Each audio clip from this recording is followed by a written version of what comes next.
Before we dive in, let me know in the comments. What country are you watching from? I'd love to see where our viewers are tuning in from. And if you enjoy the video, don't forget to like, comment, and subscribe for more. What you're about to hear will make you question everything you thought you knew about cruise ship safety. Last month, a security officer aboard the Royal Caribbean's Majesty was going through routine security footage when he noticed something that made no sense at all. A figure moving in the ship's hallways was showing up on multiple cameras at the same time, in places that were impossible to reach within just seconds.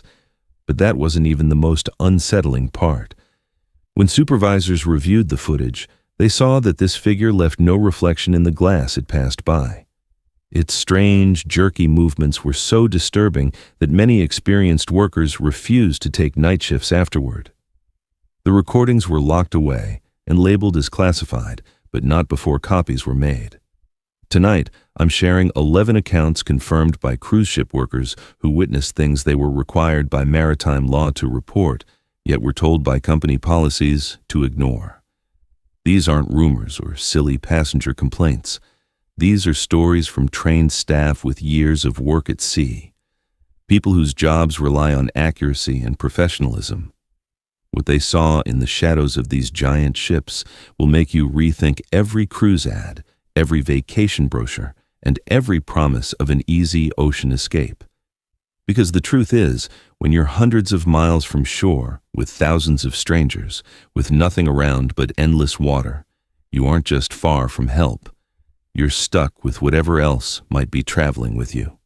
Let's begin with our first story, and I promise this one will make you question everything you believe about cruise ship security.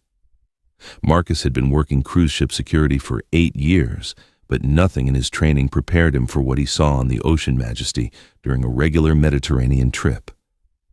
At 28, he was one of the most trusted night shift officers in the company. Careful, sharp-eyed, and steady under pressure, he was known for spotting trouble before anyone else. His coworkers joked that Marcus could spot a thief from 3 decks away or recognize a drunk passenger before they even tripped. But on the night of October 15th, his talent for noticing details turned into something that would stay with him forever. The Ocean Majesty was 3 days into a 7-day cruise from Barcelona to Rome. On board were 3,200 guests and 1,100 crew members. Marcus was working in the main security office on Deck 4, surrounded by dozens of screens showing live feeds from cameras around the ship. The 3 a.m. to 7 a.m. shift was usually calm. Most people were asleep, bars were closed, and only a few crew moved around. Marcus liked these hours for checking blind spots and making sure all systems worked properly.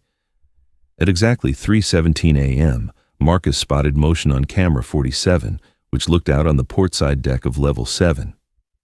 A figure was slowly walking the deck, which wasn't unusual since some passengers liked late strolls, but the way this one moved caught his eye. The figure glided, as if its feet barely touched the ground. Marcus leaned closer to the screen and adjusted the contrast. The figure looked like it wore dark clothing, maybe a coat or robe, and seemed to average in height and size. But seconds later, something impossible happened. The same figure appeared on camera 52, which covered the starboard side of the same deck, on the complete opposite side of the ship. Crossing from one side to the other would normally take several minutes through corridors, stairs, or public rooms. Yet the timestamp showed it appeared on the other camera only 4 seconds later. "That can't be," Marcus whispered, rewinding both feeds.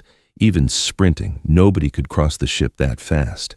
He checked the in-between cameras, hallways, stairwells, everything, but there was no trace of the person in any of them. His pulse quickened.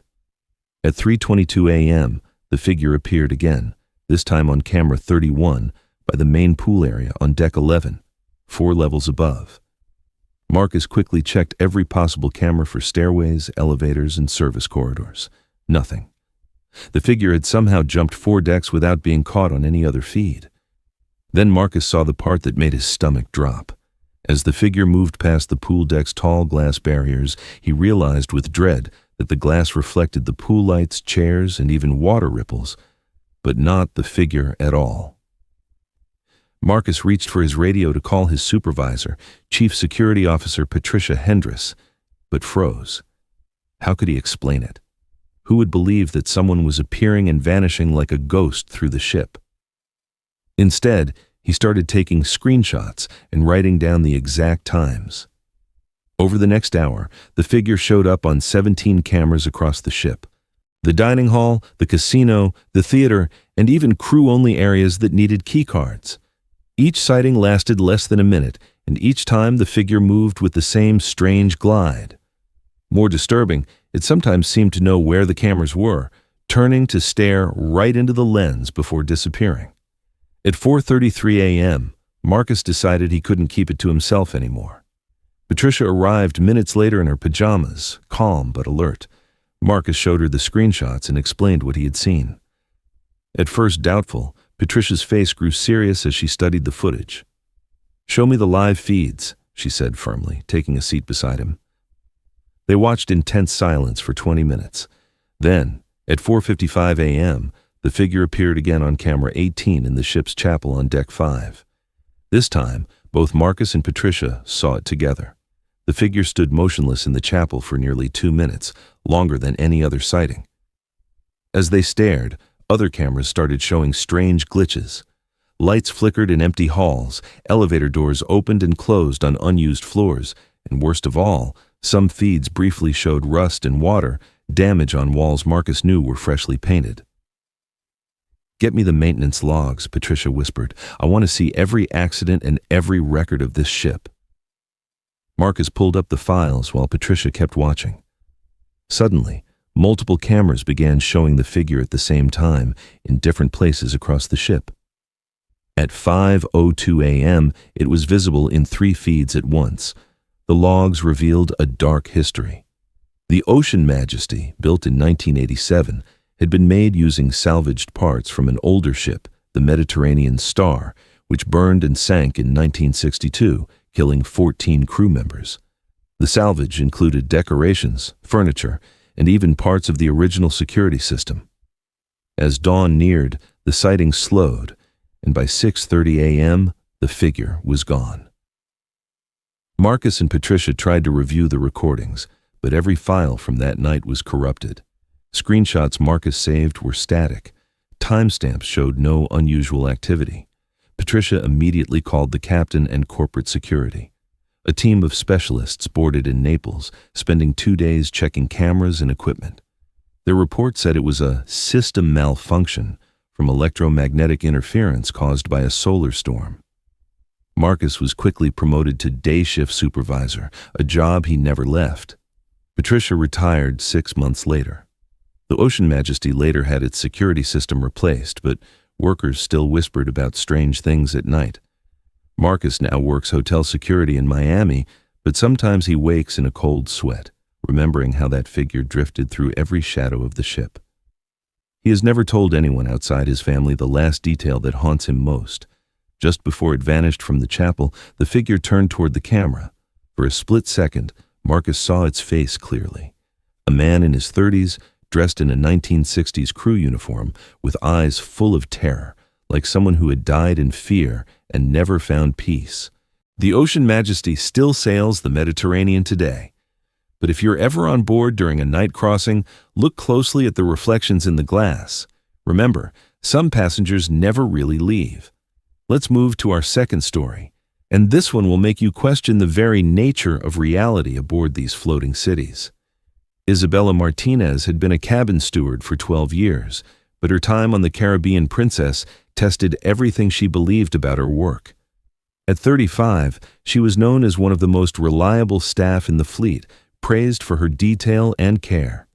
She treated every stateroom like her own home, making sure everything sparkled and every item was in place.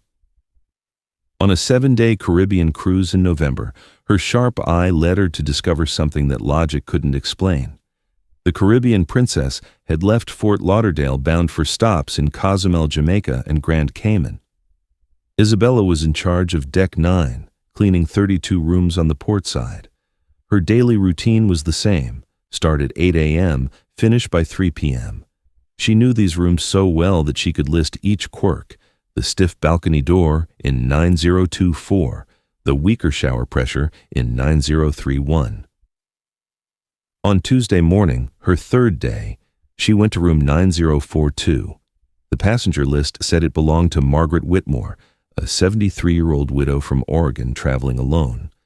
She knocked at 8:15 a.m., got no response, and entered with her master key. She called out, "Housekeeping," but no one replied.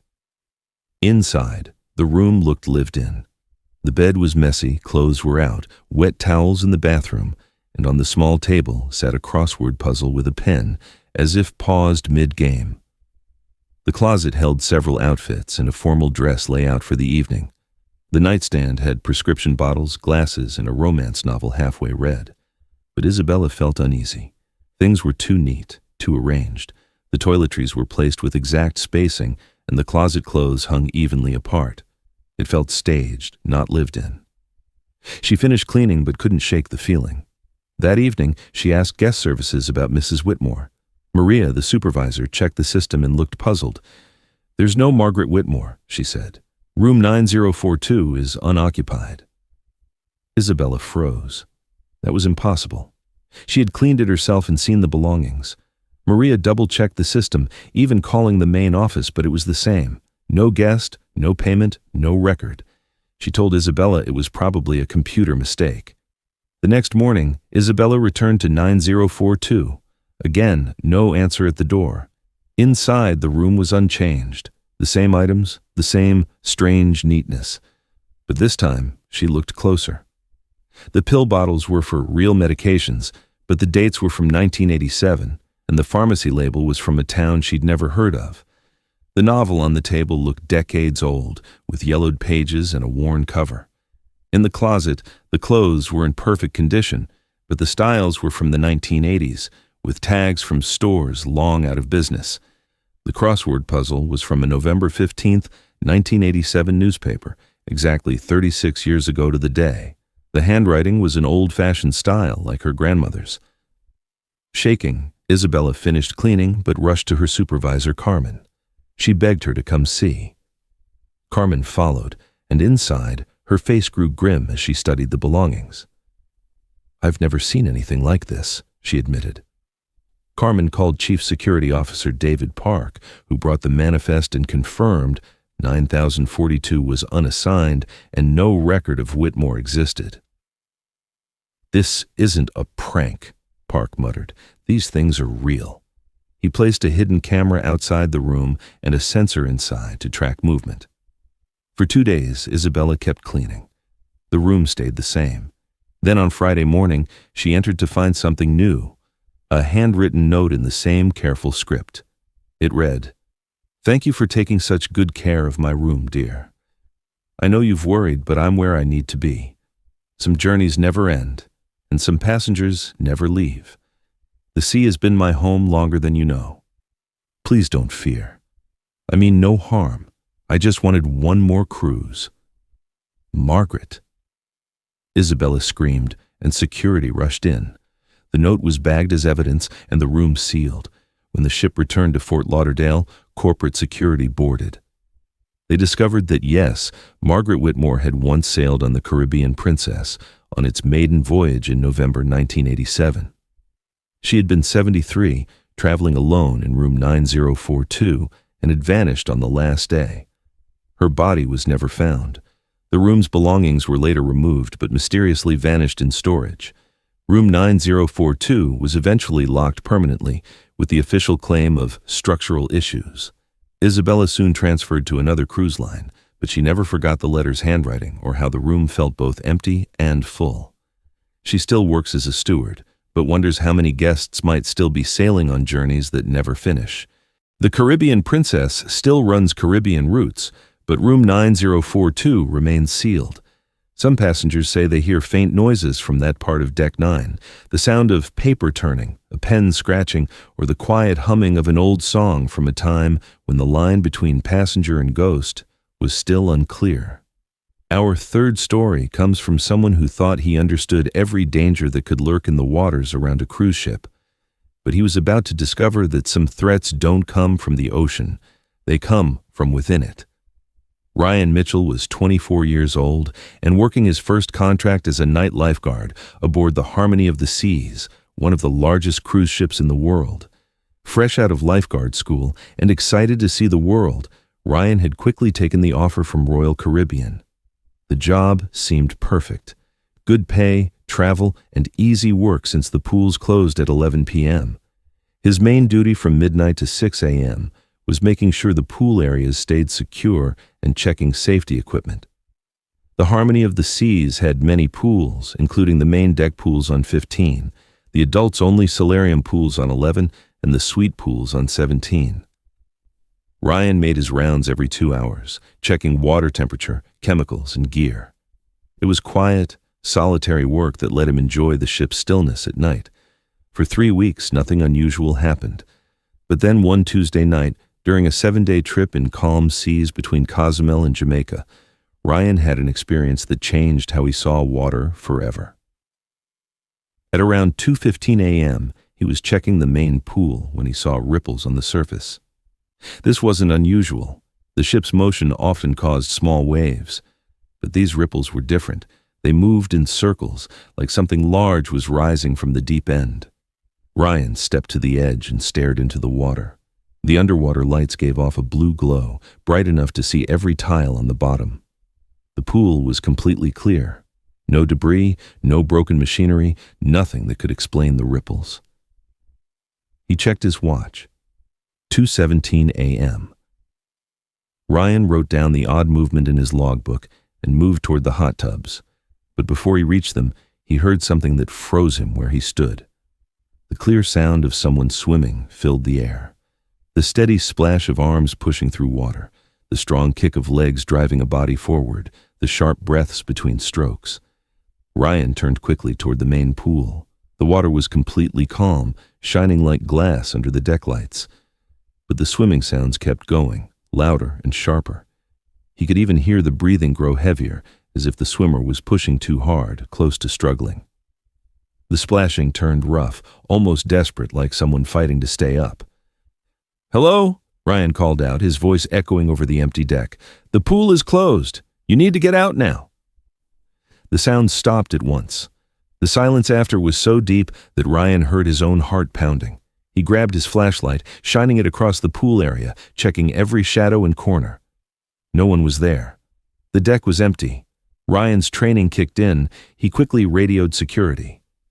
"Security, this is Pool Watch. I need backup at the main pool, deck 15. Possible unauthorized swimming." 5 minutes later, Officer Lisa Chen and Officer David Kim arrived. Ryan explained what he had heard. Together they searched the whole pool area, even the changing rooms, storage areas, and the maintenance tunnels under the deck. Nothing.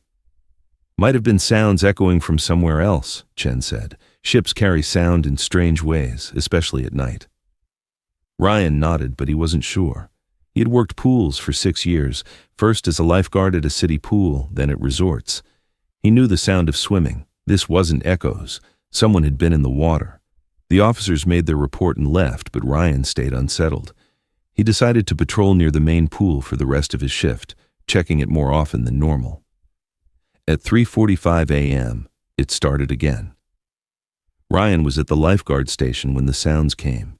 This time the strokes were faster, stronger, like a serious athlete. Even worse, Ryan could clearly hear the deep, steady breathing of the swimmer. He stood up carefully, not wanting to scare whoever it was.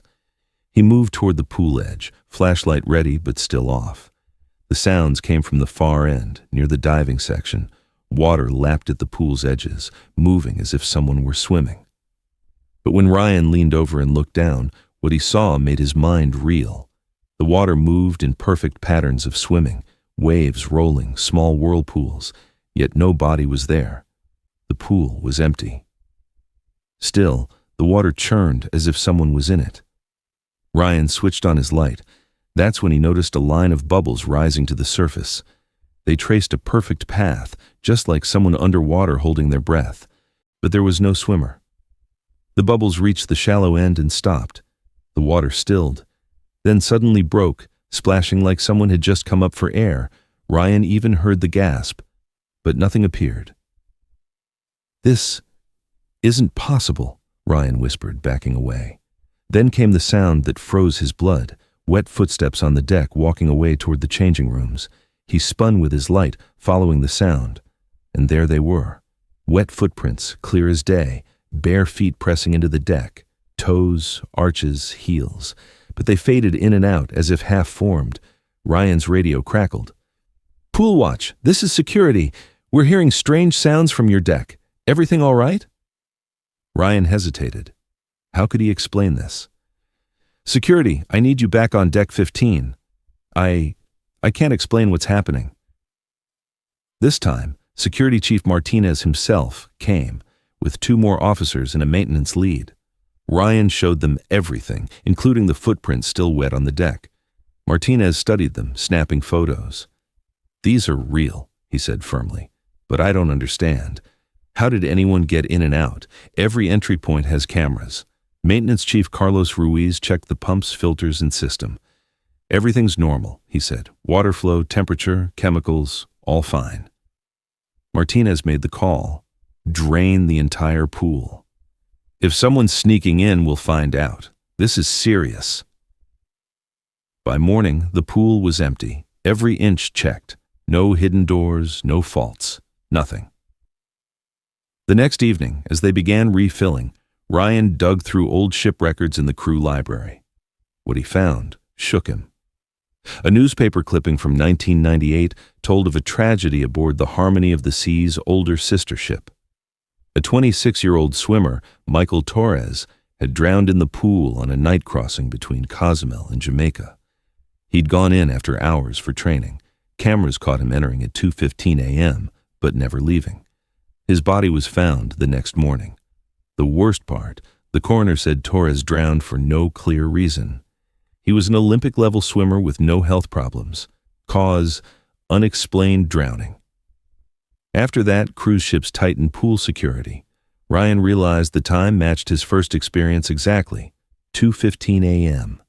The same route, the same pool, the same date, exactly 27 years later. Ryan asked to move to day shifts right away. His boss, already aware of the strange reports, agreed. 6 months later, Ryan left cruise work entirely. The Harmony still sails the Caribbean, its pool open by day. But at night, lifeguards now work in pairs and motion sensors cover the deck. Even so, some nights, crews still hear the strokes of an unseen swimmer cutting the water between Cozumel and Jamaica. Ryan now teaches swimming in Phoenix, far from the ocean. But sometimes, when the pool is quiet and empty, he hears it again, the heavy strokes, the splash, the desperate gasp. And he remembers the footprints leading nowhere, prints left by a swimmer, forever trapped in his final race. On the Harmony, the deck is dried spotless every night, but some crew avoid looking too closely in the early mornings, because between Cozumel and Jamaica, wet footprints sometimes still appear, signs of a swimmer who never stopped racing. Our fourth story takes us into the center of every cruise ship, the grand dining hall, where thousands gather each day to eat and share memories. But after the last guest leaves and the lights go dark, what happens there will make you rethink every late-night snack you've ever wanted. Antonio Vasquez was 42 and had spent 8 years as a night cleaner on cruise ships. A single father from Honduras, he worked to give his 2 daughters the education he never had, sending money home. Known for his hard work and dependability, Antonio never skipped shifts, never complained, and kept the dining areas spotless for the guests each morning. The Royal Majesty was a mid-sized cruise liner on 7-day Mediterranean trips, and Antonio handled the massive dining hall at night. It held 1,200 people on 2 levels, lined with crystal chandeliers, tall marble columns, and wide glass windows with perfect sea views by day. But at night, when Antonio worked alone with only dim lights glowing, the hall felt like something else entirely. Antonio's routine was steady and careful. He started each shift at 1:30 a.m., once the last late-night room service orders were delivered and the kitchen staff had finished their own cleanup. He always began on the upper level of the dining hall, moving section by section in order. He wiped every table, cleaned and sanitized the chairs, mopped the floors, and made sure the entire room was perfect for the breakfast rush that began at 6 a.m. The work was lonely, but it had a calmness to it. Antonio had come to respect the quiet task of preparing a room where guests shared meals, celebrated birthdays, and built memories that lasted. It was in his 4th week on the Royal Majesty that Antonio first heard the strange sounds that made him rethink what remained in the ship's grand dining room after dark. He was working on the upper level near the starboard windows when he froze. The sharp clink of silverware on plates reached his ears. The sound was faint but very real, the crisp tap of cutlery against fine china, as if a formal dinner were being served below. Antonio stopped cleaning, holding still as he listened harder. The noises drifted up from the lower level, which he had not yet touched that night. He could now hear soft voices, a light hum of conversation, the occasional laugh, and the calm rise and fall of people enjoying a shared meal. At first, he thought nothing of it. Sometimes crew members would relax in passenger spaces when they were off duty. Maybe a few kitchen staff had stayed behind for a late meal. But after a few more moments of listening, Antonio realized something about this did not fit. The voices were too polished, too careful. He could hear glasses touching together, cloth napkins being unfolded, and the faint swell of string music floating as if from a live performance. These weren't crew members eating leftovers. These were the sounds of a formal, elegant dinner party. Antonio walked slowly toward the staircase that joined the 2 levels. As he stepped down, the sounds grew sharper and more distinct. He could make out actual words now. A woman's laugh, a man making a remark about wine, another politely asking someone to pass the salt. The voices were speaking English, but in a tone and style that seemed old, from decades earlier. Antonio reached the bottom of the stairs and looked across the lower dining room. The vast space was dark except for the soft glow of the emergency lights along the walls. Every table was perfectly empty. Every chair was pushed neatly under, just as Antonio had left them the night before. Yet the sounds only grew richer and more detailed around him. He could hear chairs shifting, the dull thud of serving dishes set down, and the quick steps of unseen waiters moving between tables. Even more unsettling, he could hear people eating, knives sliding through meat, spoons stirring soups, small sighs of delight after bites. Shaking slightly, Antonio pulled out his flashlight and swept its beam across the room. The white tablecloths gleamed, the silverware shone, and the crystal glasses caught the light. Still, the sounds of dinner carried on, unfazed by his presence. "Hello," Antonio called, first in English, then again in Spanish. "Is anyone here? The dining room is closed." For a brief pause, the entire room fell quiet.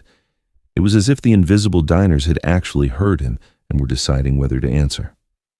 Then, to Antonio's shock, a woman's voice spoke clearly, with a refined accent he couldn't place. "Good evening," she said politely. "Please don't be alarmed. We're just finishing our dinner. We'll be gone soon." Antonio's hands shook as he swung his flashlight toward where the voice had come from. Nothing was there, only shadows. But the voice was so near, it felt like she stood only a few feet away. I don't understand," Antonio stuttered. "Who are you? How did you get in?" "We've been dining here for many years," a man's voice replied smoothly, his words marked with a faint British tone. "This is our table, number 47, by the window. We always request the same one when we sail."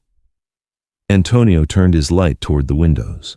Table 47 was set for 8 people, just as it always was, with spotless glasses and folded napkins. As he stared, his stomach dropped. One of the wine glasses began to tilt upward, slowly, steadily, as though an unseen hand were lifting it.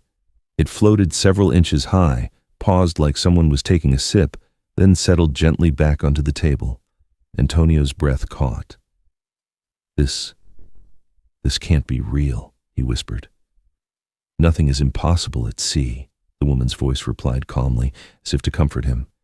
"The ocean remembers all things, every ship that has passed over it, every traveler who has dined in rooms like this one. We're only continuing our journey, enjoying the same pleasures we always knew." As if on cue, Antonio heard the pop of a cork, and the fizz of champagne being poured into glasses. His flashlight beam caught small bubbles forming inside several crystal flutes at table 47. He was frozen where he stood. Then his radio suddenly crackled, breaking the moment. "Night crew, this is security. We're hearing reports of strange noises in the main dining hall. Everything okay down there?" Antonio nearly dropped the radio as his hands trembled. He forced himself to press the button. "Security, this is Antonio in the dining hall. I need someone here now. Something's happening I can't explain." "On our way," came the reply through static. The unseen diners must have realized they were about to be disturbed. Antonio heard chairs scrape back, fabric rustling, and the soft final sounds of people preparing to leave a restaurant. "It's time for us to go," the woman's voice said, closer to him now. "Thank you for not being afraid. Most are, you know."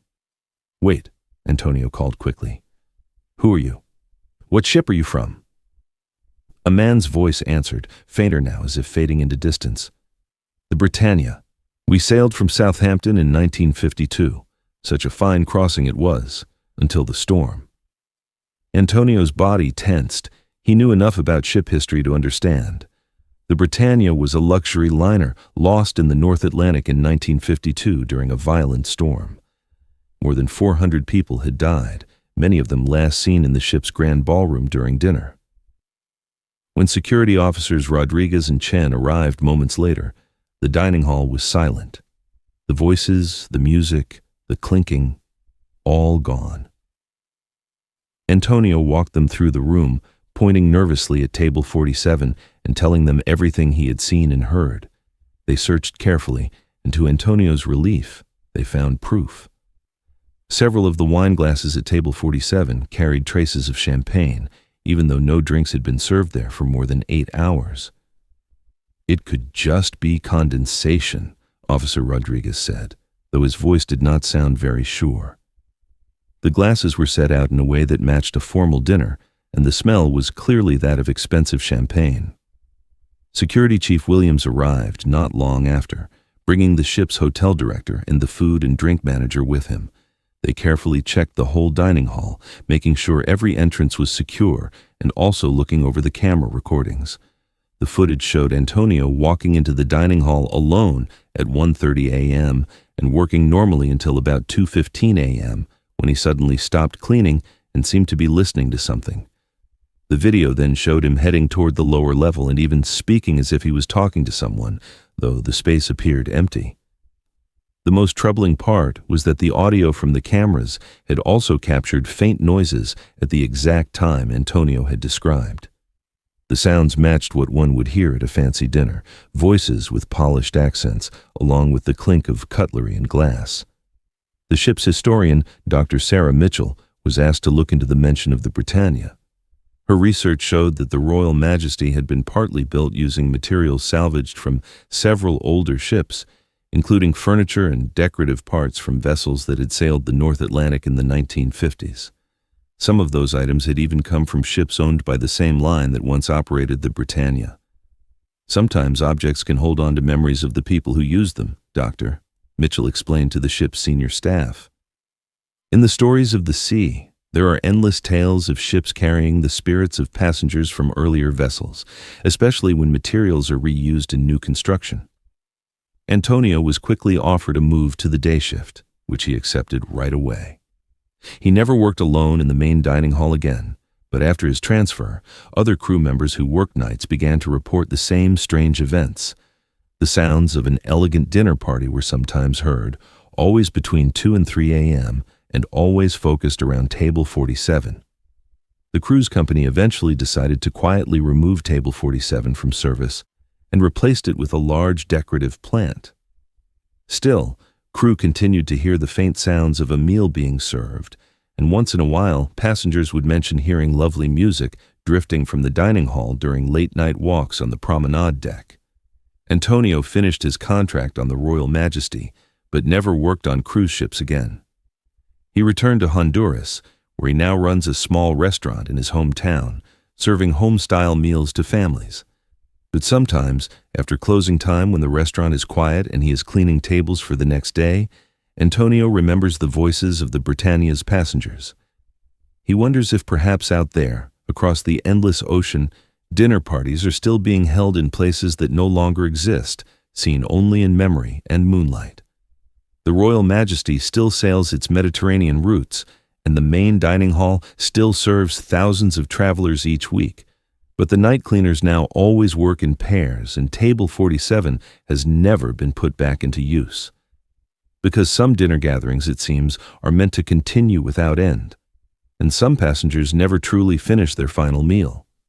They simply keep on dining, caught between the past and the present, speaking softly over wine that never runs out and food that is never finished.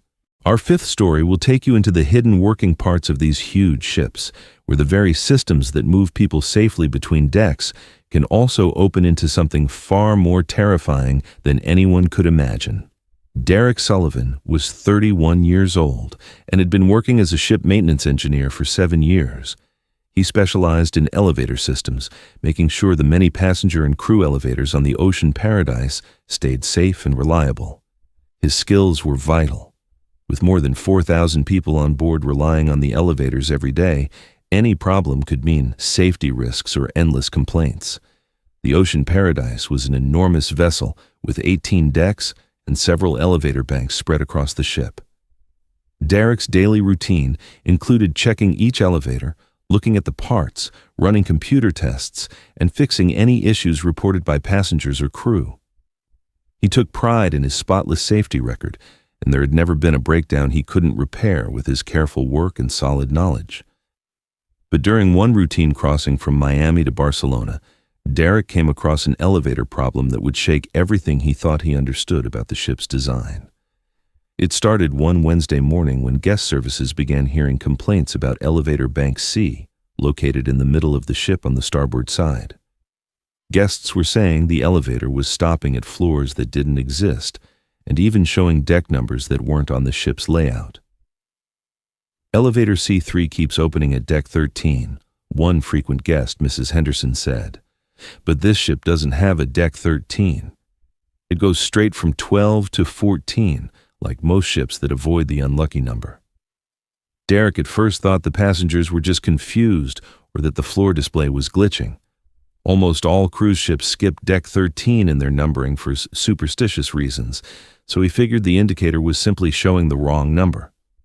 But when he reached elevator bank C to check things out, he saw something that went against everything he knew as an engineer. Elevator C3 really was stopping at what looked like deck 13, and when the doors opened, they revealed a corridor Derek had never seen before in his 7 years working on the Ocean Paradise. The hallway beyond the elevator was dim and partly flooded, with about 6 inches of dark water covering the floor.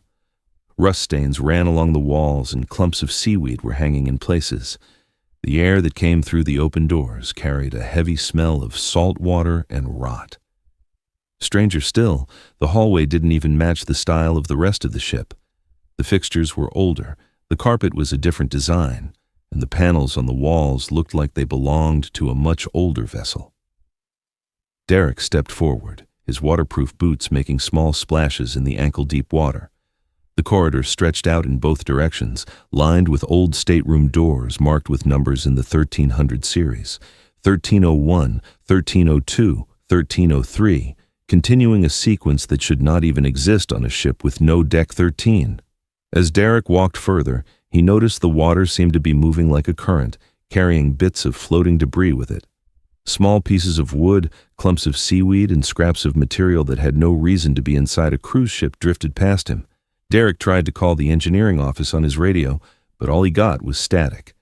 The ship's communication system didn't seem to work in this strange place. Still, he decided to go on, determined to figure out how this impossible deck could exist inside the ship. The stateroom doors were all slightly open, and through the cracks, Derek could see the rooms were also flooded. But these weren't the large modern staterooms of the Ocean Paradise. They were cramped and older, with round porthole windows instead of the wide glass balcony doors used today. The furniture was dated, the colors were faded, and everything looked soaked and ruined, like a ship that had been under the sea for decades.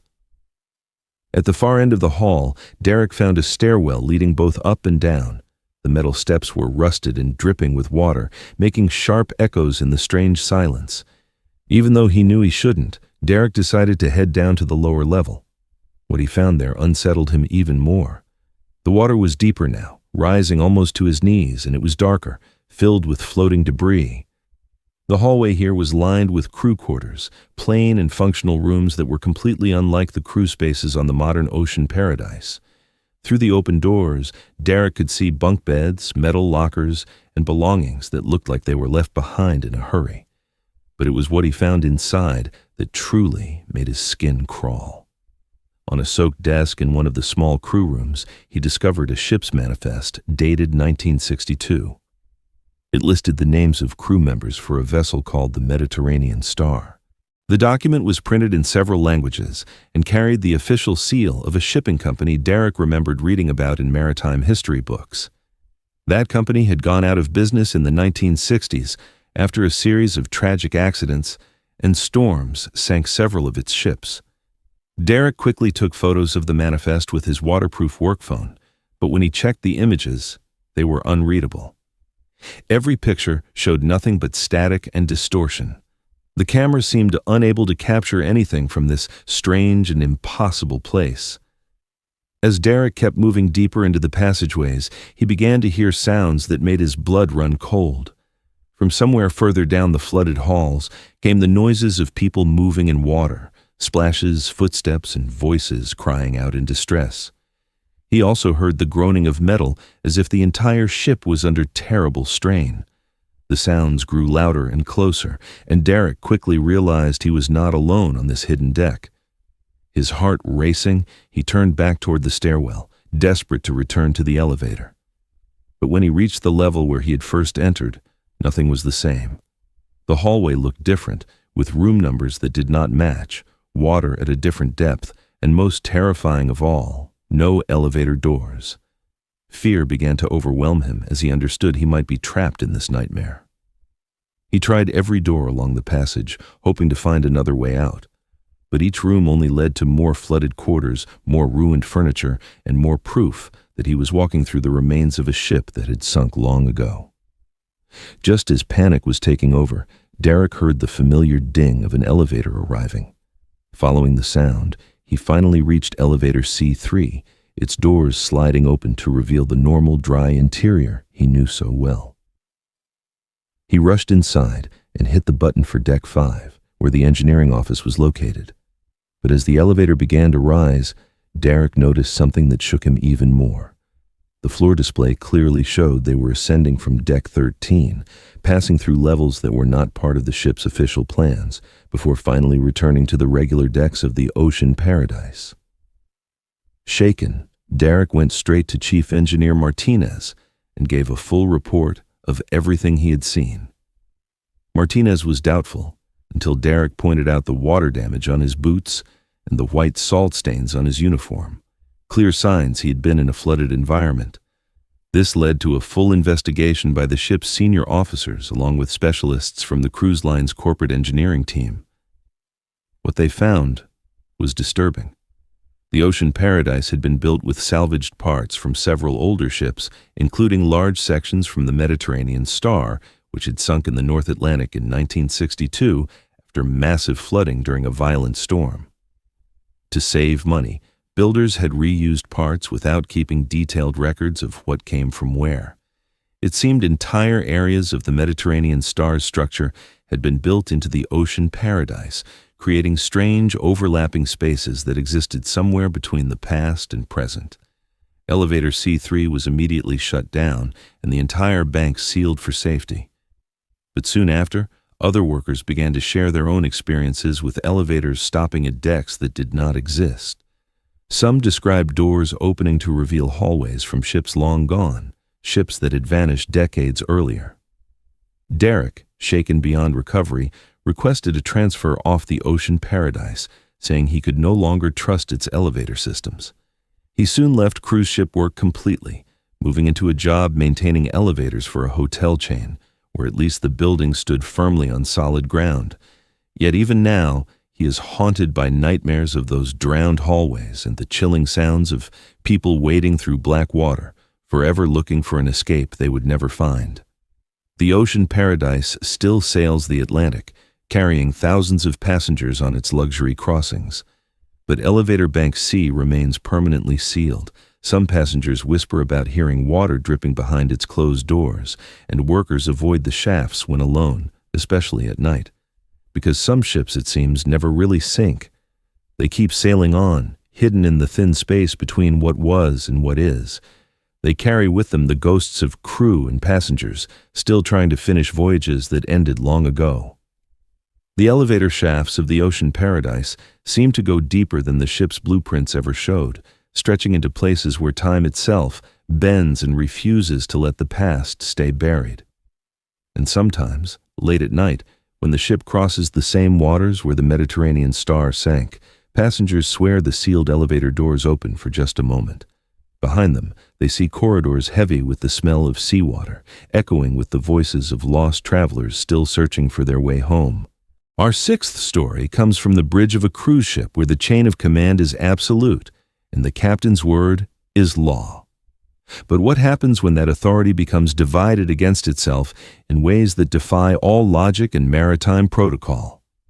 Lieutenant Commander Sarah Chen was 29 years old and serving as second officer aboard the Majestic Voyager, a luxury cruise ship operating 14-day transatlantic crossings between New York and Southampton.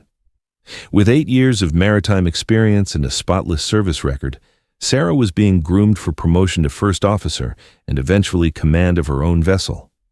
She was known for her sharp attention to detail, her ability to remain calm under pressure, and her unwavering respect for proper chain-of-command protocols. The Majestic Voyager was under the command of Captain Robert Hartwell, a veteran mariner with 32 years of experience and an impeccable reputation throughout the cruise industry.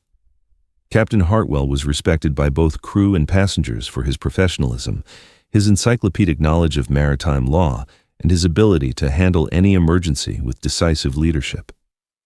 Sarah had served under Captain Hartwell for 18 months and considered him an ideal mentor for her own command aspirations.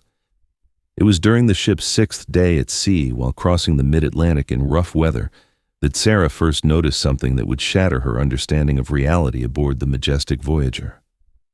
The ship was experiencing moderate swells and gusty winds, requiring constant attention to course corrections and passenger safety announcements. Sarah was on duty at the bridge during the 4 p.m. to 8 p.m. watch when she received contradictory orders that made no sense from a command perspective. At 5:15 p.m., Captain Hartwell appeared on the bridge and ordered a course correction to 285 degrees to avoid a weather system approaching from the northwest. Sarah acknowledged the order and instructed the helmsman to adjust course accordingly. The captain remained on the bridge for approximately 10 minutes, reviewing weather reports and discussing passenger safety protocols with the duty officers. But at 5:30 p.m., just 15 minutes later, Captain Hartwell again appeared on the bridge and countermanded his previous order, instructing Sarah to return to the original heading of 295 degrees. When Sarah questioned the change, pointing out that they had just altered course to avoid the weather system, the captain looked at her with confusion. "I haven't given any course corrections in the past hour," Lieutenant Commander Captain Hartwell said firmly. "We've been maintaining our original heading throughout this watch." Sarah felt a chill of confusion and concern. She had clearly received orders from Captain Hartwell just minutes earlier, and the helmsman had acknowledged the same orders, but the captain standing before her now seemed to have no memory of the previous interaction. "Sir, with respect, you were on the bridge 15 minutes ago," Sarah replied carefully. "You ordered a course correction to 285 degrees to avoid the weather system." Captain Hartwell's expression grew stern. "Lieutenant Commander Chen, I've been in my quarters reviewing passenger manifests for the past hour. I came to the bridge just now to check on our progress. Are you suggesting that I don't remember my own actions?" The helmsman, Petty Officer Rodriguez, looked uncomfortable as he glanced between Sarah and the captain. Sarah realized that she was in an impossible situation.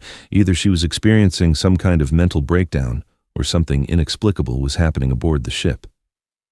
"My apologies, Captain," Sarah said, deciding that discretion was the better part of valor. Perhaps I misunderstood the earlier communications. Captain Hartwell accepted her explanation, but Sarah could see concern in his eyes. After reviewing the ship's status and confirming their course, the captain left the bridge, reminding Sarah to contact him immediately if weather conditions deteriorated. Sarah was deeply troubled by the incident, but she tried to rationalize it as stress or fatigue affecting her perception. However, 20 minutes later, at 5:50 p.m., she witnessed something that made explanations impossible. Through the bridge windows, Sarah could see Captain Hartwell standing on the port side wing bridge, holding binoculars and watching the weather ahead. At the very same time, she could also hear Captain Hartwell's voice on the ship's announcement system, speaking directly to passengers about the rough seas and safety rules. The voice was clearly live, not a recording, because he was answering questions from the guest services office as they came in. Sarah turned her eyes back toward the wing bridge and confirmed that Captain Hartwell was still standing there, studying the horizon carefully. But the voice continued to echo through the communication system, speaking about passenger concerns and giving instructions to department leaders across the ship. "This cannot be possible," Sarah whispered to herself, checking the system screen to see where the voice was being sent from. The system showed the captain was speaking from his quarters on Deck 2, yet she could clearly see him on the wing bridge not far away.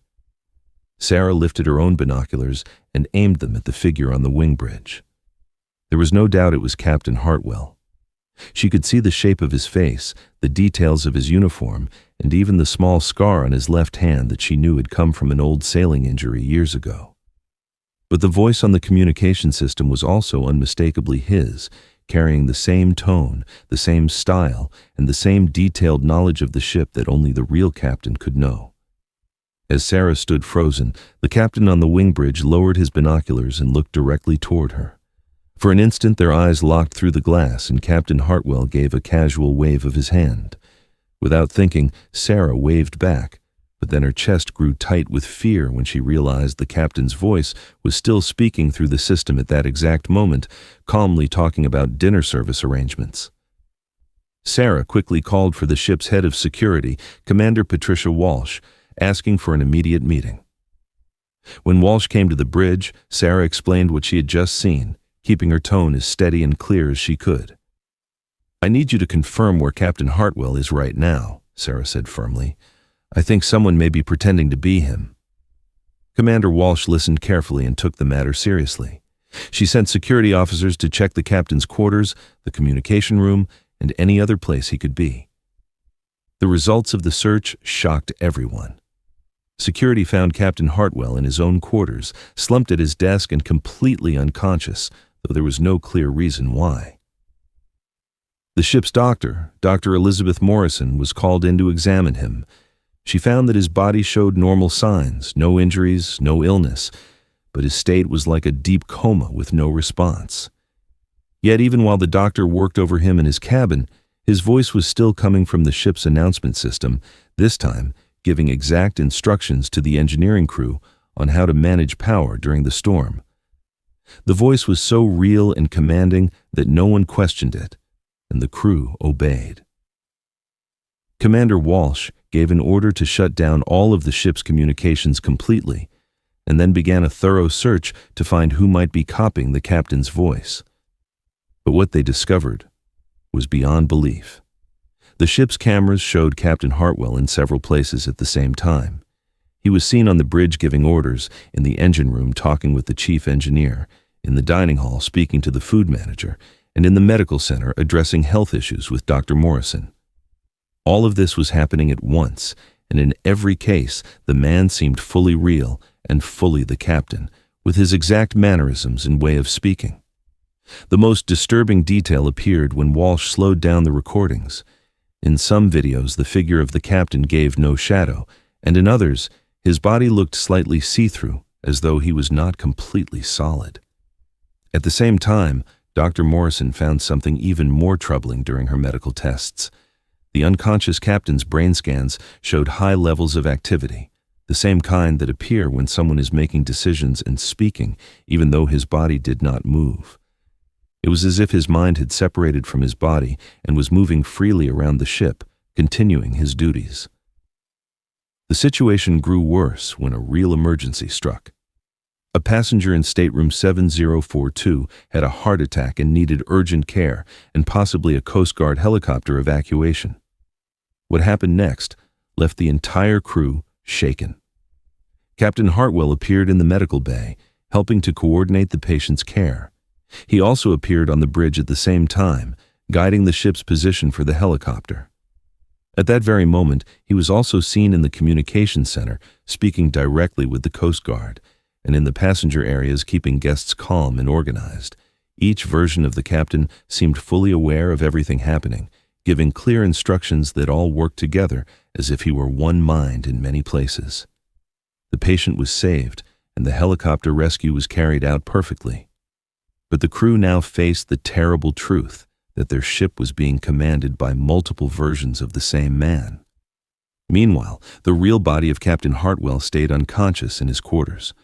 For 6 more hours, the captain's presence continued all around the ship, leading the crew through the storm. Then, when the waters grew calm and the danger had passed, the real Captain Hartwell suddenly awoke in his cabin.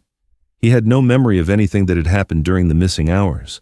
When Sarah and the others explained what had taken place, he was just as stunned as the rest of them. He only remembered sitting at his desk to look at passenger lists before blacking out. He had no recollection of his many appearances around the ship or of organizing the medical emergency. The company's headquarters was informed, but the official report claimed it was only a medical incident, calling it a temporary illness, with no mention of the impossible events witnessed by so many crew members. Sarah soon asked for a transfer, saying she could no longer trust the chain of command aboard that ship. She later became first officer on a container vessel, where the captain could only ever be in one place at a time. Captain Hartwell finished his final contract aboard the Majestic Voyager, then retired from sea duty just 6 months later. He now teaches maritime law at a naval academy, but he's never been able to explain the 6 hours of his life that he cannot remember, or the many detailed accounts of his actions when he was not awake. The Majestic Voyager still sails its Atlantic routes, but crew members quietly make sure to double-check the captain's location before following his orders, especially when storms hit or emergencies occur. Because at times, it seems that the duty of command can reach beyond one body, and a captain's responsibility to his ship and passengers may show itself in ways that ignore the rules of nature. On the bridge of the Majestic Voyager, new security checks and monitoring systems are in place, but the older officers know that some mysteries of command cannot be explained with rules or technology. They must simply be accepted as part of the strange life of the sea, where the line between responsibility and the strange sometimes mixes in ways that protect everyone on board, no matter the cost to those who carry the weight of command. Our 7th story leads us into the private rooms where passengers rest away from the public areas of the ship, only to find that some mirrors reveal more than they should, showing truths that were never meant to be seen above the waves. Patricia Gonzalez was 38 years old and had been working as a housekeeping supervisor on cruise ships for 12 years. Her skill in handling guest rooms and solving unusual passenger problems had earned her a strong reputation as one of the best supervisors in the fleet. Patricia was in charge of the housekeeping staff on decks 10 through 12 of the Emerald Seas, making sure that every stateroom lived up to the strict standards demanded by the ship's wealthy guests. The Emerald Seas was a luxury liner built for high-end travelers, offering large suites with top-quality features and personal service. Patricia took special pride in caring for the most exclusive rooms, especially the premium suite collection on Deck 12, where the prices were extremely high and repeat passengers expected perfection in every small detail. It was during a 10-day cruise in the Mediterranean, when Patricia first came across the mirror in suite 1205, that would change her view of what reflections could reveal. The problem started when Mrs. Eleanor Whitfield, a wealthy widow from Boston who had traveled with the cruise line for more than 15 years, reported a strange complaint to guest services. "There's something wrong with the mirror in my suite," Mrs. Whitfield explained. "It doesn't show me properly.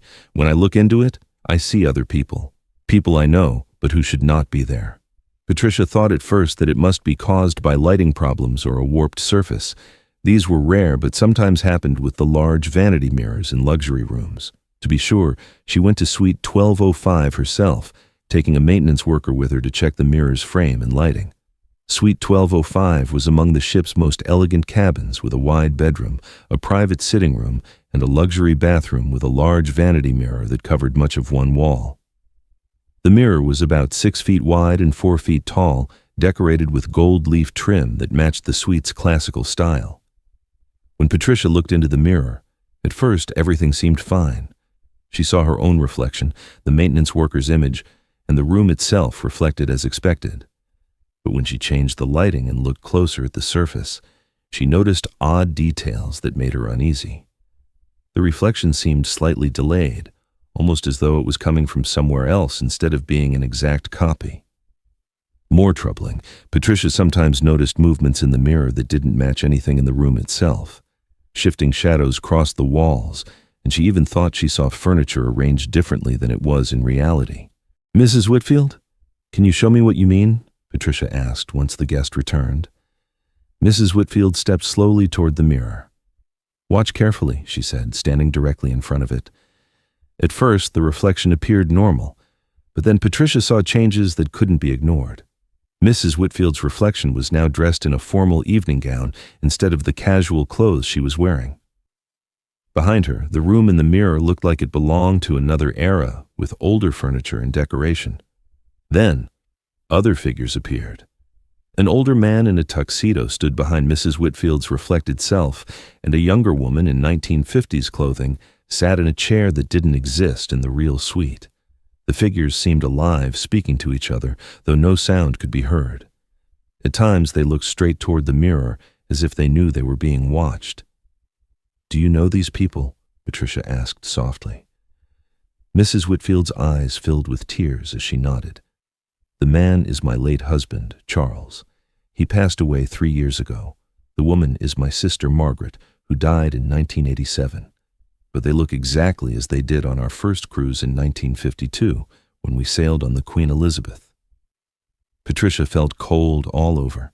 She had heard sailors tell stories of mirrors that showed strange reflections, but she had always thought of them as myths or imagination.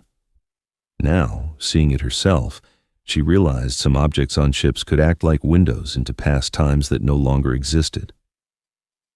Over the following days, Patricia studied the mirror carefully. She wrote down what she saw, took pictures, and recorded the experiences of others who looked into it. The results were both fascinating and disturbing. Each person saw something different, but all the visions had things in common. The reflections showed people from the viewer's past, often those who had already died. The settings always seemed linked to sea travel or ships from earlier times.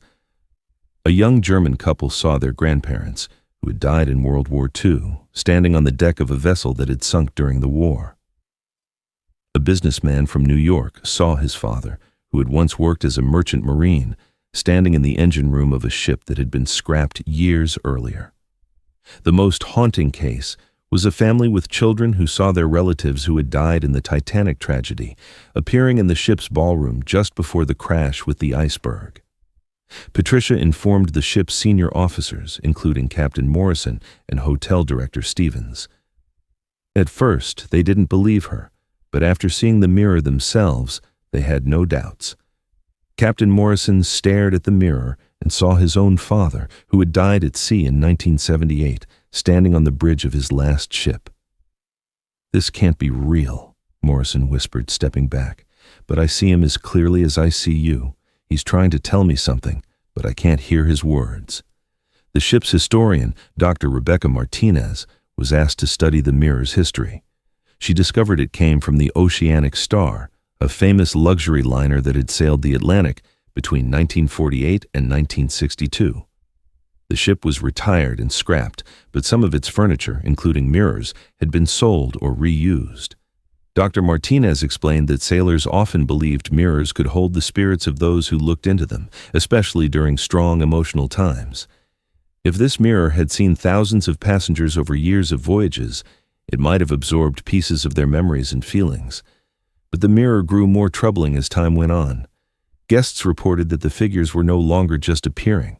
They were trying to communicate. Some waved frantically, some pointed, and some seemed to mouth urgent warnings. A few passengers even claimed to hear faint voices, speaking in strange languages or describing events from decades earlier. The situation became critical when Mrs. Whitfield came forward again.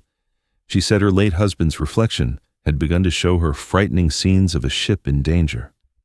She described seeing people in life jackets, water rushing into lower decks, and crew members running through flooded hallways.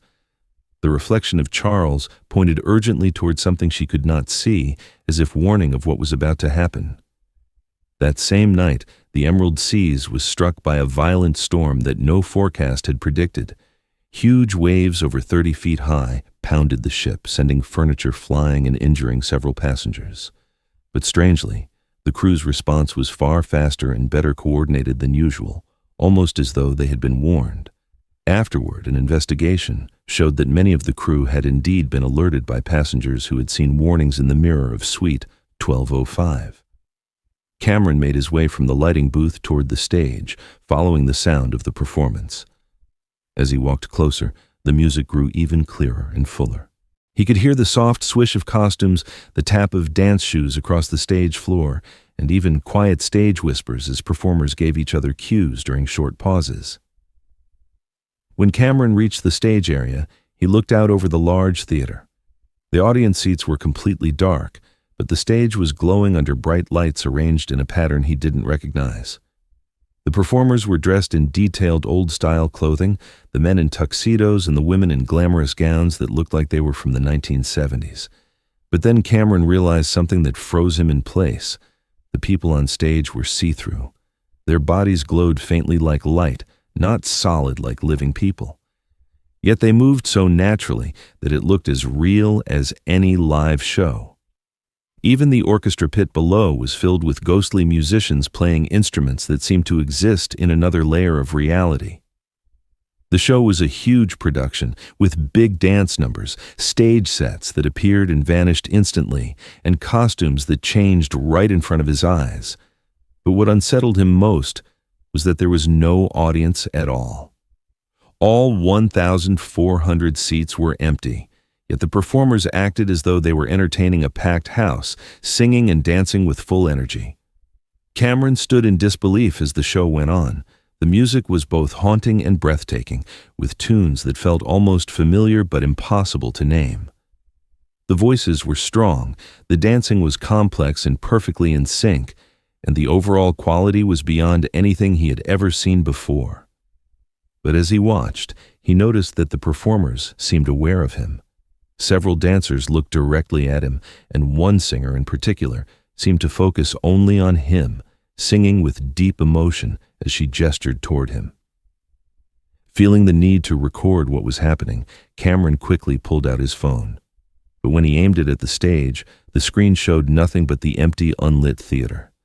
His phone recorded only silence and shadows, even though in front of him he saw a full, dazzling performance. He lowered the phone and stared, realizing no one else would believe what he was seeing. The show lasted nearly 2 hours, complete with multiple scenes, costume changes, and musical numbers that flowed like a real Broadway performance.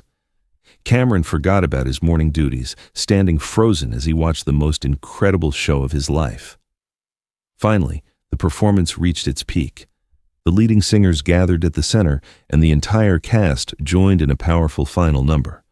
The music grew so strong that Cameron could feel it in his chest, shaking the air around him. But as the song ended, the mood of the theater shifted. The joyful faces of the performers turned sad, and their movements slowed as if weighed down by grief. The lights dimmed, and the ghostly cast looked straight at Cameron with longing in their eyes. The lead singer in her silver gown stepped forward, and though Cameron couldn't hear her words, she appeared to be speaking directly to him. She motioned toward the empty audience, then placed her hand over her heart, showing both thanks and sorrow. Slowly, the lights faded, and one by one, the performers dissolved into nothingness, vanishing like mist at sunrise. Cameron was left standing alone in total darkness, with only the hum of the ship's engines and the sound of his own heartbeat in his ears. Shaken, Cameron quickly called his boss, entertainment director Lisa Park, and explained everything he had seen. At first, Director Park didn't believe him, but when she checked the stage herself, she was stunned. Stage equipment had been moved into positions that matched a large-scale musical setup, even though no one should have been in the theater that night. The rigging and lights had been reset with expert precision, something that would take hours of work and detailed knowledge of the systems. Even stranger, security footage showed Cameron entering the theater alone at 4 a.m. and then standing silently for 2 hours, as though watching something invisible. The cameras also showed that the equipment truly had been moved, even though not a single person appeared on screen besides Cameron. Director Park reached out to the ship's historian, Dr. Amanda Foster, for help. After digging through records, Dr. Foster discovered that the Crown Theater had been partly built with materials taken from an older cruise ship, the Golden Star, which had sailed from the late 1940s to the late 1970s. That ship had been famous for its grand entertainment, with shows that rivaled the best theaters on land. But it had also met a tragic fate. In 1978, while the entertainment crew performed their biggest show during a transatlantic crossing, the ship was caught in a massive storm in the North Atlantic. Waves battered the vessel, and even as the ship took on water, the cast continued performing to keep passengers calm while evacuation began. The widow stood nervously before the mirror. At first, everything looked normal, but then, before Patricia's eyes, the reflection began to shift. Mrs. Whitfield's image was suddenly wearing an elegant evening gown instead of her casual clothes. The background also changed to show a room decorated in a style from decades earlier. Then, other people appeared. An older man in a tuxedo stood behind Mrs. Whitfield's reflection, and a younger woman in 1950s-style clothing sat in a chair that wasn't actually there in the suite. They moved naturally, as though alive, and at times seemed to glance directly out of the mirror as if aware they were being watched. Patricia asked softly, "Do you know them?" Mrs. Whitfield's eyes filled with tears. "Yes. That's my late husband, Charles. He died 3 years ago. And that's my sister Margaret, who passed away in 1987. But they look exactly as they did when we took our first cruise together in 1952 on the Queen Elizabeth." Patricia's skin chilled. She had heard stories of strange mirrors at sea, but never believed them until now. Over the next days, Patricia carefully documented the mirror's strange behavior, writing notes and taking photos. Each person who looked into it saw something different, yet similar in theme. Guests always saw loved ones from their past, often long deceased, and the scenes always tied back to old sea journeys. A young couple from Germany saw grandparents who had died in World War II standing on the deck of a sunken vessel. A businessman from New York saw his father in the engine room of a ship scrapped years ago. Most frightening was a family who saw relatives who had died in the Titanic disaster, standing in its grand ballroom just before tragedy struck. Patricia alerted senior staff, including Captain Morrison and Hotel Director Stevens. At first, they doubted her, but after seeing it themselves, their doubts vanished. Captain Morrison saw his own father, who had died at sea in 1978, standing on the bridge of his last command, trying desperately to communicate. The ship's historian, Dr. Rebecca Martinez, investigated the mirror's origins. She learned it had been salvaged from the Oceanic Star, a luxury liner that had carried passengers from 1948 to 1962 before being scrapped.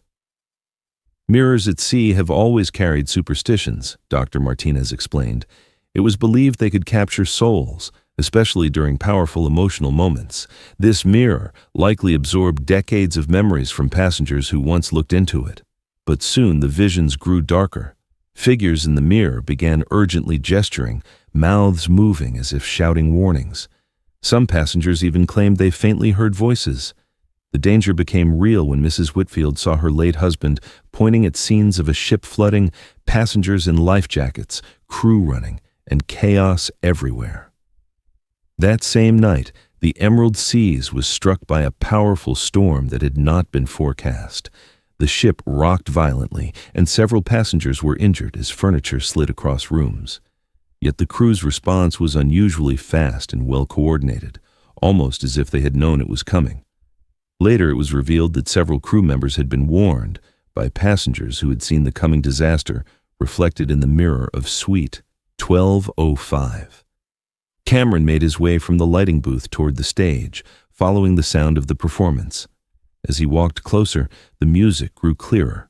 He could hear the soft swish of costumes, the tap of dance shoes, even whispered cues passed among the performers. When he reached the stage, he looked out into the massive Crown Theater. The audience seats were pitch dark, but the stage blazed under bright lights set in a way he didn't recognize.